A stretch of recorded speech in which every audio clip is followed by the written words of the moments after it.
El dia 10 en concret va ser quan muntàrem els braços en la meditadora. Ens acoplàrem molt bé, estàvem supercontents. El temps era estupendo perquè, vamos, uns dies d'estiu que era massa. Va ser un matí d'actes normal. Sí que és veritat que quan van arribar a la plaça ja la gent deia no, ja no hi ha tanta gent, però jo la veritat és que la veia com un dia normal. És veritat que nosaltres estàvem en un altre món. Senyor pirotècnic, pot començar la mascleta! Però sí que és de veres que l'afluència de públic a la plaça ha sigut menor de l'habitual, menor per a un 10 de març amb quasi les falles ja al carrer. Per la vesprada, ja després de tota la mascleta, ja ens van dir els actes estan cancel·lats, va haver una reunió, no sabem què va passar, però se n'aneu a casa. I jo me recordo que vas dir, a casa a les 4? No, jo no puc, jo tinc que fer alguna cosa. La notícia de Ximo Puig la vaig veure en la televisió. Vam reunir tota la cort en una de les cases i vam posar la televisió. Suposem que serà el president de la Generalitat qui diga alguna cosa, perquè com podeu veure, darrere de mi hi ha un faristol preparat. Recorde perfectament l'estar en l'Ajuntament i estàvem tots en els nervis perquè, claro, no pintava bé, no? I quan va obrir la porta i l'alcalde ens diu, senyors, no tinguem bones notícies. Aplazar la celebración de las fiestas de las Fallas y de la Magdalena en toda la Comunitat Valenciana.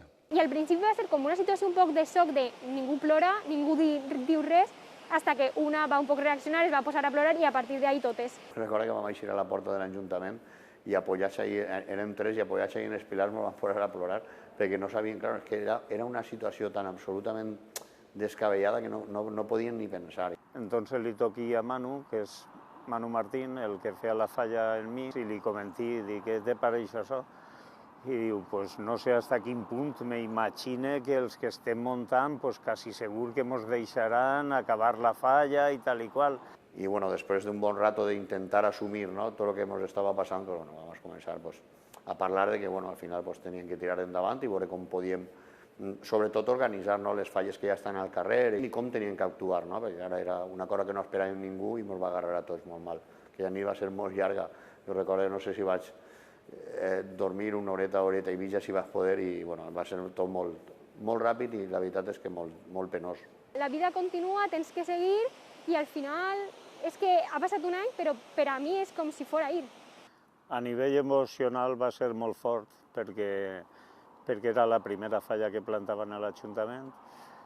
Pràcticament me quedava un parell d'anys per a jubilar-me, entonces era una ocasió de veure ahir la teua obra, no? A més, l'havien fet amb moltíssima il·lusió, era unes medides, la meditadora, que no s'havia fet mai en la plaça de l'Ajuntament tan gran, una figura tan gran, damunt el moviment, havien provat el moviment, anava estupendo el moviment, o sigui, anava tot sobre rodes i va ser, pues, o sigui, me quedia enfonat però totalment, o sigui, estigui 8 o 10 dies que no reaccionava a les mides que havien adoptat. Hi ha dos consuelos, no? La consuelo que pensa amb el cor, que és la de hi ha que fer les falles, per favor que siguin pronte, necessite les falles, no? I després és la consuelo metgessa, que és més conscient de la situació i que diu, bueno, hi ha que esperar, hi ha que tindre paciència i veure com evoluciona la pandèmia.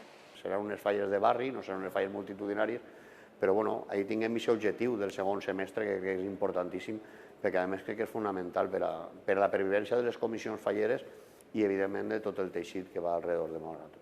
Simplement ens adaptarem, visquirem unes falles que jo crec que van a ser les més històriques i les millors de la història per les ganes que n'hi ha i sí, se veurà menys gent, les coses estaran menys plenes, no? Però com ara, és que la vida és així ja.